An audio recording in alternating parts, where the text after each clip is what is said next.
Can this tiny MEMS microphone capture audio clean enough for an AI model to understand?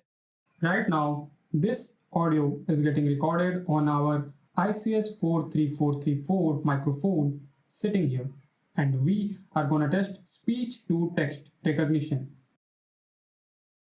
The transcription is nearly perfect. Last time we captured I2S audio from ESP32 and converted it into a WAV file, but capturing audio is only half the story. Today, we are taking that same WAV file to run OpenAI's Whisper model completely offline and convert speech into text. No APIs, no internet, and as always, we won't be just building. We will be understanding the Whisper code, explore some documentation, and see how embedded audio meets modern AI. Namaste and welcome back to Avinashi Tech.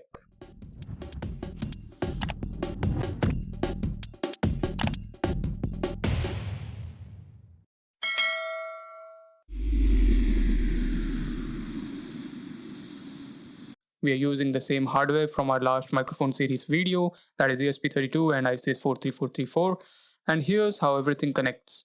The microphone captures whatever we speak and sends that audio to the ESP32 over I2S. ESP32 then streams that data to the PC via UART. On the PC, we have got a Python script listening in. As soon as it receives the audio, it saves it as a WAV file, and once the file is ready, Whisper steps in. It analyzes the audio, detects the language, and depending on what we ask for, it can either transcribe the speech or translate it. The model runs locally on the PC, so you don't need internet every time. But the very first time you download the pre-trained model, it is needed. After that, you're all set to run it offline. Alright, enough theory. Let's open the browser, search for OpenAI Whisper, and take a look at the main page. From here, you can jump straight to the GitHub repo by clicking View Code. But wait. Before we do that, let's take a tiny detour. See this slightly scary link that says read paper? Yeah, this one. Now don't worry, I'm not gonna go through this paper line by line. Honestly, nobody wants that. I'm here just to point out few really cool things about Whisper. First, it is a weakly supervised model, and that's different from self-supervised and semi-supervised models. In weak supervision, the dataset does include audio along with transcription labels, but those labels aren't always perfect. You might see extra spaces, different contractions, slightly misheard words, etc. So the labels exist, but they are a bit noisy. Whisper was trained on a massive dataset, that is 680,000 hours of labeled audio. Out of that, around 117,000 hours cover 96 different languages labeled audio. In total, the dataset spans 99 languages, even though English is the major language. So how does Whisper actually work? The model chops your input audio into 30-second chunks. Each chunk is then converted into a log-mel spectrogram. This is created using a short-time Fourier transform where the audio is analyzed in tiny overlapping windows to capture how its frequency content changes over time. The frequencies are then mapped onto the MEL scale, a scale that better matches how humans hear pitch. Then finally it's converted to a log representation. This spectrogram tensor is then passed through a neural network. So basically a log-mel spectrogram turns raw audio into something a neural network can interpret almost like an image. And after that, the output is passed into an encoder-decoder transformer architecture. Encoder listens to the audio and turns it into meaningful feature vectors, while decoder takes those features and turns them into text. The audio is resampled at 16 kHz, which is great news for us because that's exactly what we're already using. Another really cool thing, with a single dataset, Whisper learns to do multiple tasks: language detection, transcription, translation, and even voice activity detection. One model, many jobs. When the paper first came out, the available models were tiny, base, small, medium, and large. And just look at this. The large model has a ridiculous 1.55 billion parameters. That's big. On popular datasets, you will see high WER or word error rate for many languages, but here's the catch. WER doesn't just measure spoken accuracy, it also penalizes text formatting differences like spacing, contractions, stuff like that. So sometimes the model actually hears things right but still gets punished on the paper. Anyway, enough theory, let's stop talking and jump straight into VS Code. From our last checkpoint, I've got the audio script.py file open in front of me. As for the ESP32 side, the code remains unchanged. If you haven't checked out the earlier videos in this series, click on the link in the top right corner. Let's quickly walk through what actually changed in the Python script. First thing you will notice, we import the Whisper module. That's new. And after that, honestly, a lot of the code stays exactly the same. The serial setup, same. Audio configuration, same. Even most of the record audio from serial function is untouched. Up until the point where we save the wave file, nothing new is happening. Right after that though, we add a 1 second delay and then we call another function, audio decode. Now inside this function, the first step is loading the Whisper model, and as we talked about earlier, you have got options here, tiny, small, large, and so on. I'm not passing any device parameter, so it defaults to CPU. Next, we load the saved wave audio file. There's a sample rate parameter here, but honestly, I don't fully see the point of it. Whisper is going to resample everything to 16 kHz mono anyway, and in our case, we are already recording at 16 kHz mono, so there's nothing for the model to fix. After that, the audio is either padded or trimmed to 30 seconds. If you look at the array size, it's set to n samples, which is calculated using a 16 kHz sample rate and a 30-second window, exactly what the research paper describes. A recording is only 20 seconds long, so Whisper just pads it with silence to hit that 30-second mark. Now, if your audio is longer than 30 seconds, you have got two choices. You can split it into chunks yourself and pad or trim each one, or you can just use the transcribe function. We'll talk about that option in a bit. Moving on, the raw audio waveform is converted into a log MEMS spectrogram.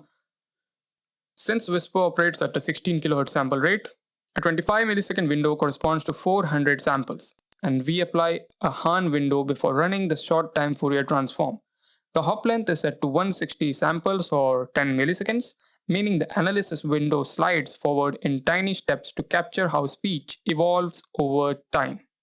Now, because we know audio clip is 30 seconds or 480,000 samples, when processed with this particular hop length, that produces roughly 3000 time frames, which together form the spectrogram fed into the neural network. One important detail here, this MEL tensor has to live on the same device as the model. In our case, that's the CPU. Next up, we call detect language. This gives us a list of dictionaries, each one containing a language and its probability score. You can simply use max function to pick the most likely language, or if you're curious, you can print out the probabilities for all detected languages.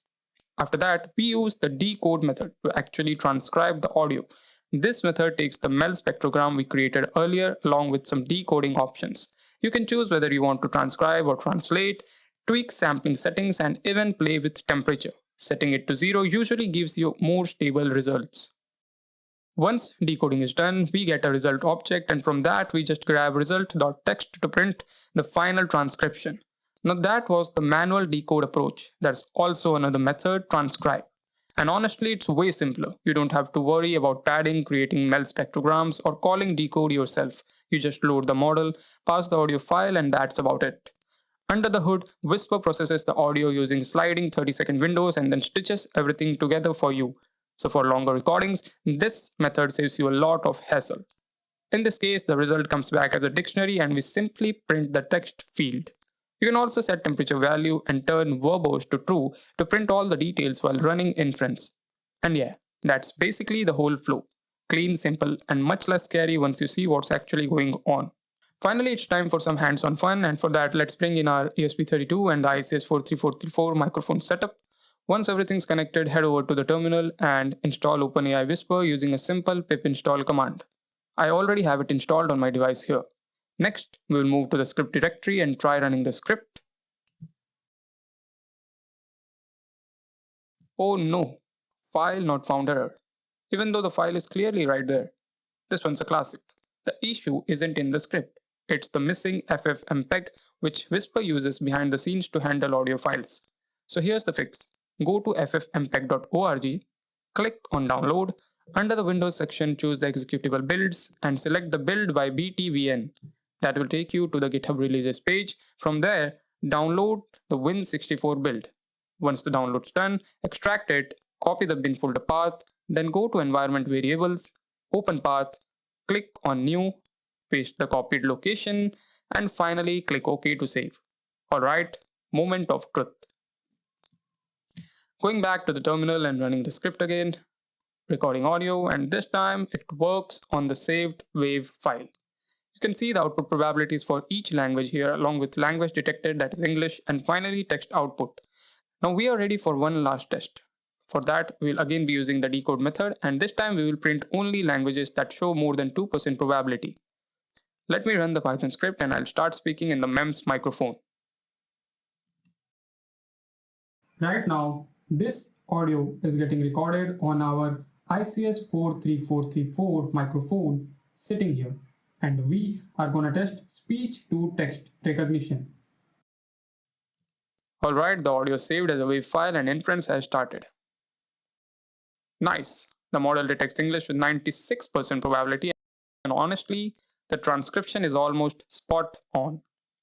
So there you have it, our ICS-43434 microphone successfully capturing audio, streaming it through the ESP32 and feeding it into Whisper for accurate speech recognition.